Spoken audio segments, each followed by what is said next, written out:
یہ 51 ہجری بمطابق 671 عیسوی کا واقعہ ہے کہ باپ جہاد کی غرض سے مدینہ سے ہزاروں میل دور سفر پر ہیں۔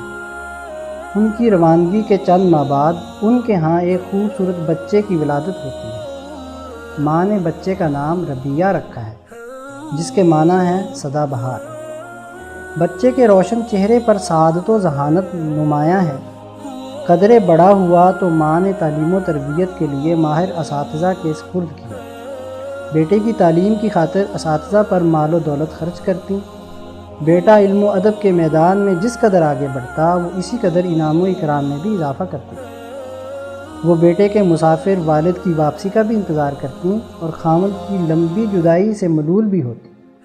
بیٹا بڑا ہوا، جوانی میں قدم رکھا تو حفظ قرآن کے ساتھ ساتھ قرآن و حدیث کے علوم میں مہارت حاصل کر چکا تھا۔ مسجد نبوی کی علمی مجالس میں وقت گزرنے لگا، یہاں تک کہ وہ نوجوان مسند تدریس پر فائز ہوئے۔ لوگ ان کے علمی حلقے میں شوق سے بیٹھتے، ان کی خوش بیانی، علمی وجاہت اور حیرت انگیز حافظے سے سبھی متاثر ہوتے۔ ادھر موسم گرما کی چاندنی رات تھی۔ ایک مجاہد 30 سال کے بعد مدینہ منورہ واپس لوٹتا ہے۔ اپنے گھوڑے پر سوار مدینہ کی گلیوں میں اپنا گھر تلاش کر رہا ہے۔ تلاشے بسیار کے بعد گھر کے سامنے پہنچا۔ گھر کا دروازہ کھلا ہوا تھا۔ گھر مل جانے کی خوشی میں شوق اس قدر غالب ہوا کہ اجازت لیے بغیر گھر میں داخل ہو گیا۔ جب گھر کے مالک نے دروازے پر آہٹ سنی تو بالائی منزل سے نیچے جھانکا۔ کیا دیکھتا ہے کہ ایک شخص تلوار لٹکائے، تیر تھامے گھر کے صحن میں کھڑا ہے۔ نوجوان یہ منظر دیکھ کر غصے سے بولا، اے اللہ کے دشمن، تو رات کے اندھیرے میں میرے گھر میں داخل ہوا ہے، لگتا ہے تیرے ارادے صحیح نہیں۔ وہ شیر کی طرح اس پہ جھپٹا اور اجنبی کو بات کرنے کا وقت ہی نہ دیا۔ تاہم اس نے ہمت کر کے جواب دیا کہ یہ میرا گھر ہے، میں اس کا مالک ہوں۔ میں نے دروازہ کھلا پایا تو اندر آ گیا۔ اسی دوران نوجوان کی والدہ سوئی ہوئی تھیں، شور سن کر بیدار ہوئیں۔ بالا خانے کی کھڑکی سے نیچے جھانکا تو انہیں اپنے خاوند نظر آئے، جن کی جدائی نے انہیں نڈھال کر رکھا تھا۔ انہوں نے اپنے بیٹے کو آواز دی، ربیہ، یہ تمہارے والد فروخ ہیں۔ پھر اپنے شوہر سے کہا کہ یہ تمہارا بیٹا ہے۔ جب فروخ نے یہ سنا تو خوشی سے بیٹے کو سینے لگایا۔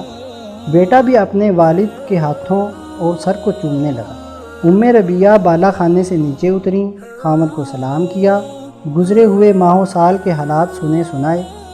خاوند نے کہا، میں تمہارے لیے 4000 دینار لے کر آیا ہوں۔ تم بھی وہ دینار لاؤ جو میں جاتے ہوئے تمہارے سپرد کر گیا تھا، تاکہ ہم اس سے باغ اور زمین خرید لیں اور زندگی بھر اس سے راحت و آرام پائیں۔ یہ سن کر وہ خاموش رہیں، کیونکہ وہ درہم بیٹے کی تعلیم و تربیت پر خرچ کر چکی تھی۔ تھوڑی دیر بعد بولیں، میں نے اس مال کو وہاں رکھا ہے جہاں رکھنا مناسب تھا، انشاءاللہ چند دن بعد بتاؤں گا۔ اتنے میں فجر کی نماز کا وقت ہو گیا تو مسجد نبوی پہنچ کر نماز ادا کی، پھر روضہ رسول پر صلاۃ و سلام پڑھا، اشراق کے نوافل ادا کیے۔ جب مسجد سے جانے کا ارادہ کیا تو دیکھا کہ مسجد کے صحن میں بہت بڑی علمی مجلس جمی ہوئی ہے۔ لوگ نہایت ادب و احترام کے ساتھ شیخ کی علمی باتیں سن رہے ہیں۔